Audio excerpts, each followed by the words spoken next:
Hello दोस्तों, मैं मोइन खान आपका स्वागत करता हूं तक्षशिला ट्यूटोरियल के ऑनलाइन चैनल पर। तो आज हम बात करेंगे लेक्चर नंबर 9.3 की, यानी कि एक्सरसाइज हम लोग देखेंगे। पहले लेक्चर में बात करी थी, पहले एक्सरसाइज की जो कॉन्सेप्ट है उसके भी आप हमने क्वेश्चन किए थे। देन दूसरे लेक्चर में हमने दूसरे एक्सरसाइज की बात करी। आज तीसरा लेक्चर इस चैप्टर का है, तो हम लोग तीसरी एक्सरसाइज की बात करते हैं। क्योंकि स्टार्टिंग की जितनी भी एक्सरसाइज थी बिल्कुल नॉर्मल थी, छोटी थी, इसी वजह से वो एक एक लेक्चर में कंप्लीट हो गई। ठीक है, तो यहाँ पे बात करेंगे प्रश्नावली 9.3 की। तो इसमें जो आपके पास सामने जो क्वेश्चन है, यहाँ पे आपके सामने क्या, यहाँ पे आपको एक हल दिया जाएगा। उस हल को क्या आपको करना है, यानी कि उसकी हमको अवकल समीकरण बनानी है। यानी कि इस तरह का कोई आपको हल दिया जाएगा, तो आपको ये पता है ये रेखा कौन सी, एक आपकी रेखा है। रेखा का समीकरण होता है x/a + y/b = 1। ठीक है, तो हमको इसी क्या बनानी है, इसकी हमको डिफरेंशियल इक्वेशन यानी कि अवकल समीकरण बनाना है। और याद रखिएगा, अवकल समीकरण आपका फर्स्ट ऑर्डर का होगा कि सेकेंड ऑर्डर का होगा कि थर्ड ऑर्डर का होगा, ये किस पे डिपेंड करता है। जितने इसमें आपके कांस्टेंट टर्म होंगे, बात में ढंग से समझिएगा, जितने कांस्टेंट टर्म होंगे, ये आपके कांस्टेंट के टर्म क्या है, ये आपके आर्बिट्री कांस्टेंट होते हैं। ठीक, प्राचलिक नियतांक। अब जितने भी ये आपके होंगे उतने ही ऑर्डर की डिफरेंशियल इक्वेशन बनेगी। यहाँ पे कितने, एक और दो कांस्टेंट है। इसका मतलब क्या हुआ, इसका मतलब यहाँ पे जो भी डिफरेंशियल इक्वेशन बनेगी वो सेकंड ऑर्डर की बनेगी, यानी कि उसमें दो बार डिफरेंशिएशन कहीं ना कहीं करना पड़ेगा। ये पॉइंट आप समझिएगा, कभी कभी मार्क करके भी क्वेश्चन, यानी कि आपका ऑप्शन टिक वाले में भी आता है कि भैया आपको दिया जाएगा कि एक कोई समीकरण है या कोई एक हल है जिसमें चार अचर पद है। अचर पद यानी कि कांस्टेंट है, तो बोला जाएगा कि इसकी कितने ऑर्डर की डिफरेंशियल इक्वेशन बन सकती हैं। इसका मतलब चार अचर पद हुए तो चार ऑर्डर की बन सकती है। उसी तरह यहाँ पे देखिए दो है, इसका मतलब इसका क्या, सेकंड ऑर्डर की बन सकती है। अब सर इसको मतलब क्या कहना, मतलब सिंपल सी बात, जब डिफरेंशियल इक्वेशन आप बनाएंगे तो क्या करना है, बस ए और बी को आपको हटाना है। जब ए और बी आपके हट जाएंगे तो वही आपकी क्या हो जाएगी, डिफरेंशियल इक्वेशन हो जाएगी। लेकिन एक पॉइंट याद रखिएगा, जितने कांस्टेंट टर्म होंगे उतने ही ऑर्डर की डिफरेंशियल इक्वेशन बनेगी। ये पॉइंट आपको मस्ट याद रखना है, ठीक है, भूलिएगा नहीं। तो यहाँ सबसे पहले क्या करेंगे, सबसे पहले लिखेंगे सोल्यूशन। कितना आएगा, x/a + y/b = 1।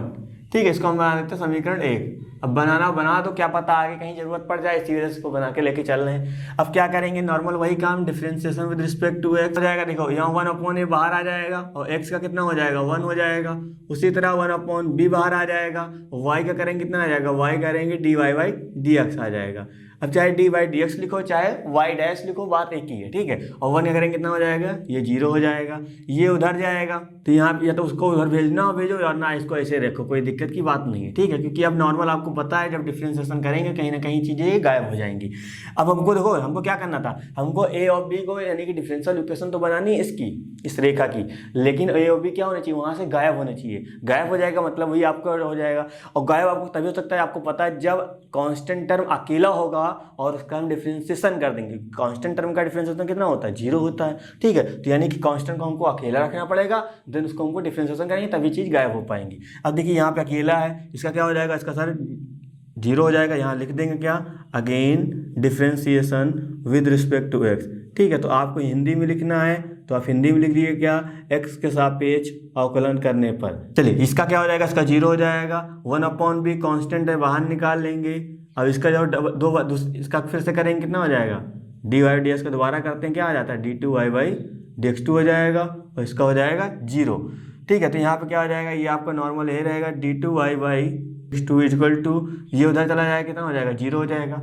अब देखो यहाँ पे सेकंड ऑर्डर की बनी कि नहीं बनी, बस यही आपकी डिफरेंशियल इक्वेशन हो जाएगी। मैंने आपसे क्या कहा था, जितने कांस्टेंट होंगे आप उतने ही ऑर्डर की आपको डिफरेंशियल इक्वेशन बनेगी। यहाँ पे दो कांस्टेंट है तो दो ऑर्डर की बनेगी, इसका मतलब क्या, दो बार डिफरेंशिएशन को नहीं करना पड़ेगा। ठीक है, तो नॉर्मल यहाँ पर रिमूव हो गया।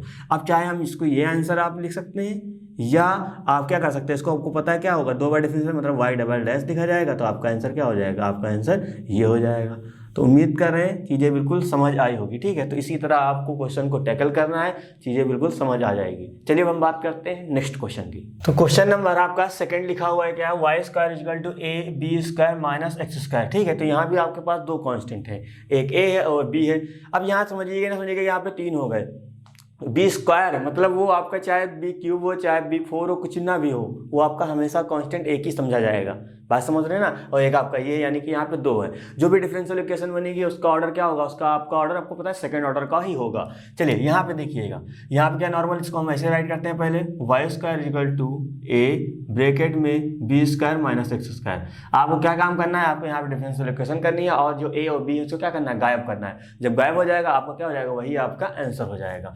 और आपको पता है जब 2 कांस्टेंट, इसका मतलब कहीं ना कहीं 2 बार डिफरेंशिएशन हमको करना पड़ेगा। ये चीज़ें जो आप दिमाग में रखेंगे ना, बात समझ रहे हैं ना, जब ये चीज़ आप दिमाग में रखेंगे तो चीज़ें बहुत आसान हो जाती हैं। आपको देखिए 2 कांस्टेंट, इसका मतलब 2 बार डिफरेंशिएशन करना है, उन्हीं में से आपको ए और बी को गायब कर देना है। अब ऐसा नहीं कि आप करते जा रहे हैं, ऐसी चीज़ें गलत हो जाती हैं, ठीक है, आप समझिएगा इसको। चलिए यहाँ पर जब लिखेंगे क्या, differentiation with respect to x, यानी कि एक्स के सापेक्ष अवकलन करने पर, ठीक है। तो आपको हिंदी में लिखना है, हिंदी में लिख लीजिए, इंग्लिश में लिखना है, इंग्लिश में लिख दीजिए, कोई दिक्कत की बात नहीं।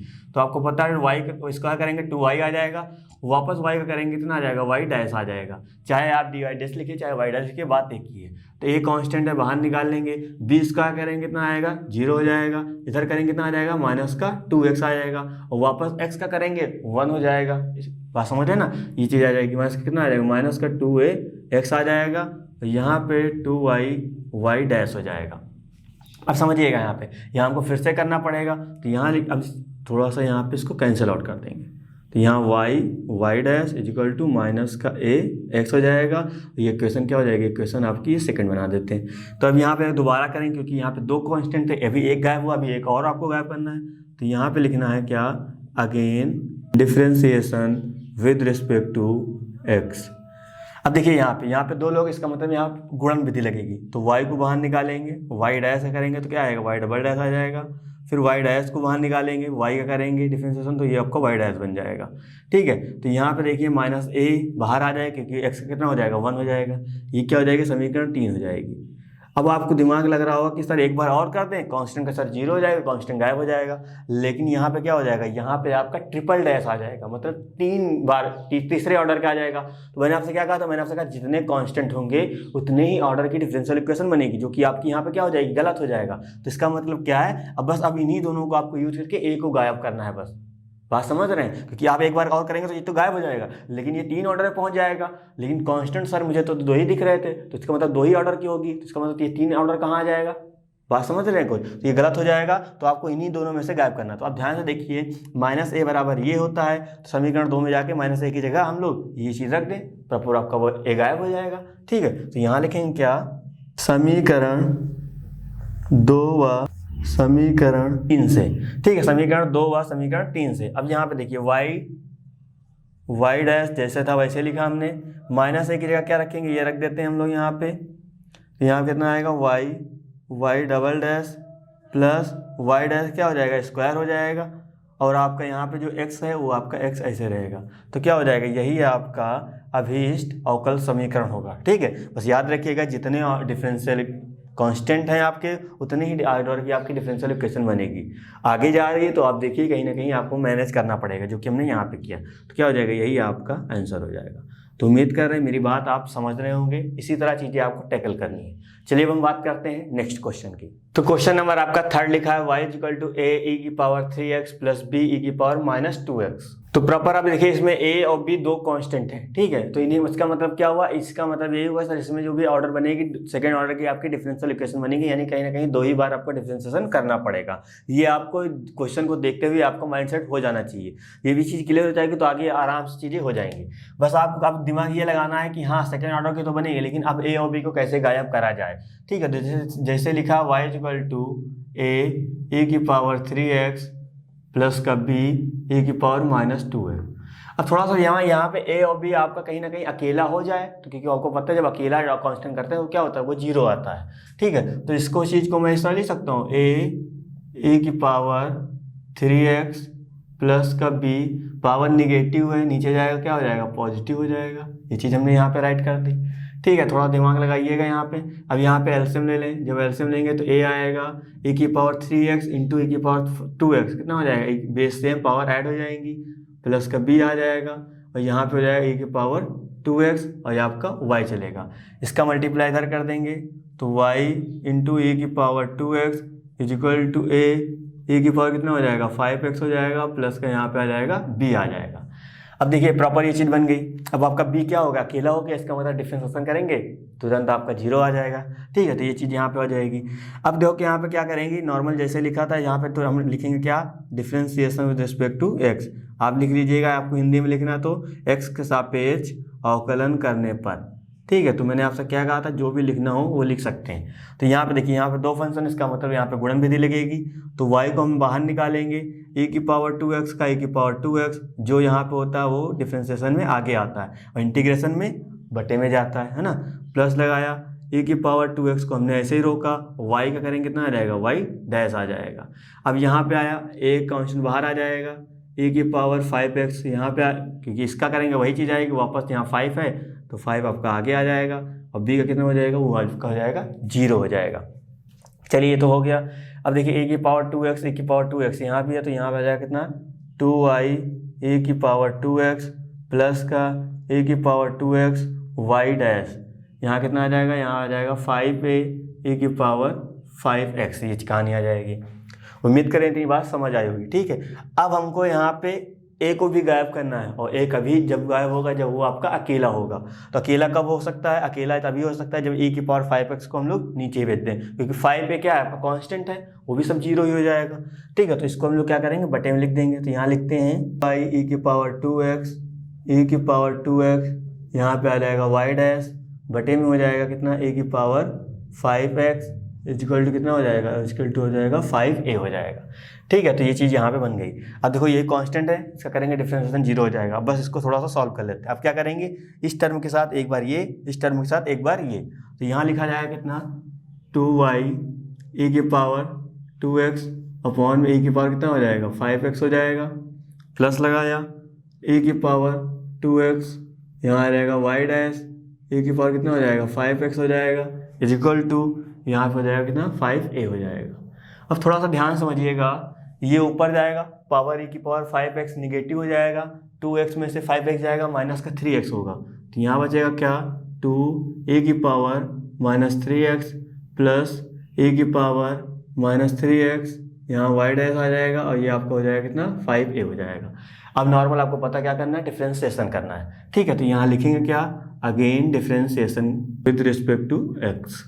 अब देखिए यहाँ पे आप 2 कांस्टेंट बाहर निकाल लेंगे। अब यहाँ लगेगी क्या, गुणन विधि, तो y को बाहर निकालेंगे, इसका करेंगे कितना आ जाएगा, इसका आ जाएगा वो भी -3, तो आपको पता है यहाँ बाहर आएगा, a की पावर -3x हो जाएगा, प्लस लगाएंगे e की पावर -3x को हमने रोका, y का करेंगे कितना आ जाएगा, y डैश आ जाएगा। ये तो कहानी इसकी हो गई, प्लस लगाया। अब आते हैं यहाँ पे, e की पावर 3x को बाहर निकाला, y डैश का करेंगे तो y डबल डैश हो जाएगा, माइनस लगाया 3x, क्योंकि यहाँ इसका जब करने जाएंगे तो -3 तो बाहर ही आएगा ना, तो वो चीज़ यहाँ बाहर हमने निकाल ली, क्योंकि यहाँ प्लस माइनस माइनस हो जाएगा, और e की पावर माइनस का 3x हो जाएगा, और यहाँ पे आपका y डैश बचा था वो y डैश लिखा जाएगा, और इधर क्या हो जाएगा, इधर हो जाएगा 0, क्योंकि ये कांस्टेंट है। कांस्टेंट का हमने बताया था, जब a और b को अलग करना है आपको, कोई भी कांस्टेंट जब उसको अलग करना है तो आपको कहीं ना कहीं उसको अकेला रखना पड़ेगा, और अकेला होगा तभी कांस्टेंट 0 हो सकता है। या फिर आपको क्या आ जाए, या साइन कॉस में आ जाए, तो वहाँ ये होता है कि डिफरेंशिएशन करते जाएंगे तो अपने आप से कहीं ना कहीं एलिमिनेट हो जाता है ना। तो वो चीज़ें अभी आगे आएंगी तो हम आगे बात करेंगे। अब देखिए इसको कैसे गायब करेंगे यहाँ पे, तो यहाँ पे क्या करें, आप अंदर इसको मल्टीप्लाई कर देते हैं। जब मल्टीप्लाई करेंगे कितना आ जाएगा, ये आपका 2y, माफ करिएगा यहाँ कितना आ जाएगा, माइनस का 6y e की पावर माइनस का 3x, इसका मल्टीप्लाई इधर करेंगे, प्लस का 2 e की पावर माइनस 3x, ये आपका y डैश हो जाएगा। ठीक है, प्लस लगाया, यहाँ कितना आ जाएगा, y डबल डैश e की पावर माइनस का 3x, प्लस माइनस माइनस हो जाएगा, e की पावर यहाँ तो y minus 3x equal to यहाँ पे आ जाएगा 0 आ जाएगा। ठीक है, देखो e की पावर 3x सब जगह है, यहाँ भी है, यहाँ भी है, यहाँ भी है, तो कॉमन ले लें। e की पावर माइनस 3x से जैसे ही हम कॉमन लेंगे तो यहाँ क्या बचेगा, माइनस का 6y बचेगा, यहाँ बचेगा कितना 2y डैश बचेगा, यहाँ बचेगा कितना y डबल डैश बचेगा, यहाँ पे 3y डैश बचेगा इक्वल टू 0। तो ये अब उधर जाएगा बटे में, देखो सब 0 हो जाएगा, इसको लिखने की कोई ज़रूरत नहीं। तो यहाँ क्या बचेगा, यहाँ y डबल डैश पहले लिखते हैं हम लोग। ठीक है, अब इधर देखिए 2y डैश में से 3 माइनस 3y डैश मतलब y डैश आपका बनेगा, तो यहाँ माइनस का 6y बनेगा। ठीक है, तो इसको एक बार थोड़ा सा यहाँ पे दूर हो गया, कितना हो जाएगा 0। तो क्या आया, देखो यही अवकल समीकरण हुआ। कांस्टेंट कितने थे, 2 कांस्टेंट थे, ऑर्डर कितना है, सेकंड ऑर्डर का है, वही रहेगा। बस थोड़ा सा आपको जो कहीं टिपिकल हो सकता है, थोड़ा सा आपको देखना पड़ सकता है, ठीक है। जब आप लगातार प्रैक्टिस करेंगे चीज़ें आपको बिल्कुल समझ आ जाएगी। चलिए अब हम बात करते हैं नेक्स्ट क्वेश्चन। नंबर आपका 4 लिखा है y इक्वल टू ए की power 2x a plus bx, ठीक है। ये चीज़ सब चीज़ें यहाँ लिखी हुई है। अब यहाँ दिमाग लगाइए, यहाँ कितने कॉन्स्टेंट हैं सर, यहाँ पे 2 कॉन्स्टेंट। इसका मतलब क्या होगा, इसका मतलब सेकंड ऑर्डर की डिफरेंशियल इक्वेशन बनेगी और a और b को हमको गायब करना है, ठीक है। तो अब देखो यहाँ पे इसको गायब करने के लिए कहीं ना कहीं a और b को आपको अकेला रखना पड़ेगा, तभी चीज़ें गायब हो पाएंगी। तो इसके लिए क्या करेंगे, इसको हम लोग पहले यहाँ पे इसको इधर ले आएंगे। तो सबसे पहले यहाँ लिखते हैं क्या, y इक्वल टू जो क्वेश्चन लिखा है उसी को हम लोग पहले करते हैं, उसके बाद हम लोग अरेंज करते हैं। यहाँ पे e की पावर ये इधर आएगा, बटे में आएगा, ऊपर भेजेंगे हम निगेटिव हो जाएगा, तो यहाँ पे आ जाएगा y, यहाँ पे आएगा a b x, ठीक है, जैसे लिखा हुआ है। अब ये आपका देखो कांस्टेंट है, उसका 0 हो जाएगा, वो भी अकेला भी है। तो यहाँ क्या करेंगे, यहाँ लिखेंगे differentiation with respect to x। यहाँ पे क्या हो जाएगा, यहाँ पे तो a की पावर माइनस का 2x बाहर आ जाएगा, y का करेंगे y डैश हो जाएगा, प्लस का y को ऐसे रखेंगे, इसका करेंगे कितना आएगा माइनस का 2, a की पावर माइनस का 2 हो जाएगा, ठीक है। इसका क्या हो जाएगा, इसका 0 हो जाएगा, और यहाँ पे रखेंगे b आपका यहाँ पे आ जाएगा, x कितना हो जाएगा 1 हो जाएगा, लिखने की कोई ज़रूरत नहीं क्योंकि इसका 0 हो जाएगा, प्लस b को बाहर निकालेंगे 1, खाली b तो बचेगा, b हो गया। अब थोड़ा सा इसको पहले अरेंज कर देते हैं, a की पावर माइनस का 2x y dash plus minus 2y a की पावर माइनस का 2b, ये चीज़ आ जाएगी, ठीक है। तो नॉर्मल ये आपका क्वेश्चन बना। अब इसमें क्या कर सकते हैं, इसमें हम उनको फिर से करना, क्योंकि b आपका अकेला दिख रहा है, इसको दोबारा कर देंगे तो यहाँ पे ये चीज़ गायब हो जाएगी, 0 हो जाएगी। तो यहाँ भी गुणन विधि लगेगी, यहाँ भी आपकी गुणन विधि लगेगी। तो सबसे पहले यहाँ पे लगाते हैं गुणन विधि, तो यहाँ लिखेंगे क्या, again differentiation with respect to x की पावर माइनस 2x को बाहर निकालेंगे तो y की डैश का करेंगे तो y डबल डैश आ जाएगा, प्लस लगाया, y डैश को ऐसे रखो, इसका किया तो कितना आ जाएगा माइनस का 2 आ जाएगा, a की पावर माइनस का 2x आ जाएगा। इसकी कहानी तो हो गई, 2 को हमने बाहर निकाला, ठीक है, y को हमने ऐसे रोका, इससे करेंगे माइनस 2 बाहर आ जाएगा, a की पावर माइनस 2x आ जाएगा, प्लस लगाया, a की पावर माइनस 2x को हमने ऐसे रोका, और y का करेंगे कितना आ जाएगा, y का करेंगे तो y डैश आ जाएगा, इक्वल टू क्या हो जाएगा, इक्वल टू 0 हो जाएगा। चलिए अब यहाँ पे देखिए, यहाँ पे कितना आएगा, a की पावर माइनस का 2x y double dash plus minus का 2y डैश a की पावर माइनस का 2x, ठीक है। तो यहाँ देखिए माइनस प्लस हो जाएगा, यहाँ पे आपका आ जाएगा 4y e की पावर माइनस का 2x हो जाएगा, प्लस माइनस हो जाएगा 2y डैश e की पावर माइनस का 2x इक्वल टू यहाँ पे आ जाएगा 0, ठीक है। ये कहानी बनी। अब देखिए e की पावर माइनस 2x यहाँ भी है, यहाँ भी है, यहाँ भी है, यहाँ भी, ये क्या हो जाएगा, कॉमन हो जाएगा। जब इसको निकालेंगे बाहर e की पावर माइनस का 2x, जब बाहर निकालेंगे क्या बचेगा, यहाँ बचेगा आपका y डबल डैश बचेगा माइनस का 2y डैश बचेगा, यहाँ निकालेंगे क्या बचेगा, ये आपका प्लस का 4y बचेगा माइनस का 2y डैश बचेगा, और इक्वल टू क्या हो जाएगा 0 हो जाएगा। बाकी चीज़ यहाँ जाएगी, 0 में किसी चीज़ का भाग दो सब क्या होता है, सब हो जाता है 0। तो यहाँ y double dash minus 2y dash कितना हो जाएगा, माइनस 4y डैश हो जाएगा, प्लस का 4y इक्वल टू 0। यही आपका क्या हो जाएगा, यही आपका आंसर हो जाएगा। तो उम्मीद कर रहे हैं मेरी बात समझ आई होगी, ठीक है। तो याद रखिएगा जितने कांस्टेंट होंगे उतनी बार आपको डिफरेंशिएशन करना पड़ेगा और उतने ही ऑर्डर की आपकी डिफरेंशियल इक्वेशन बनेगी। तो उम्मीद करें मेरी बात समझ रहे होंगे। चलिए हम बात करते हैं नेक्स्ट क्वेश्चन की।